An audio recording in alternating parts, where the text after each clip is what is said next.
ছোট বাচ্চাদের একটু রুটি আর সবজি খাওয়াতে গেলে কত সাধ্য সাধনা করতে হয়। তো তাদের কথা মাথায় রেখে আজকে বানাচ্ছি পরোটা র্যাপ। এই রান্নাটা রুটি বা পরোটা বা ধোসার সঙ্গেও কিন্তু করা যায়।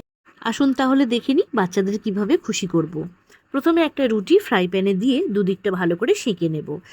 তারপর কাঁচি দিয়ে এরকম মাঝ বরাবর অর্ধেকটা কেটে নিলাম। এবার এটাকে 4টে ভাগে ভাগ করা হয়ে গেল। একদিকে সিম্পল একটা আলুর তরকারি দিয়েছি, একদিকে দিয়েছি কিছু পেঁয়াজ কুচি আর স্লাইস চিজ, সেটা একটু ফোল্ড করে দিয়ে দিলাম যেহেতু রুটিটা ছোট ছিল, আর টমেটো কেচাপ দিয়ে এটাকে সাবধানে একটু মুড়ে দিতে হবে। দেখুন, রুটিও খাওয়া হবে, তরকারিও সঙ্গে রয়েছে, চিজ পেলে তো বাচ্চারা ভীষণ খুশি, আর টমেটো কেচাপ টেস্টের জন্য। এইরকমভাবে এটা খেতে পারেন। আর যদি মনে করেন এটাকে পরোটা বানিয়ে খাবেন, তো সামান্য একটু রিফাইন্ড অয়েল দিয়ে এপিঠ ওপিঠ ভালো করে ভেজে নিলেই এটা পরোটা তৈরি হয়ে যাবে।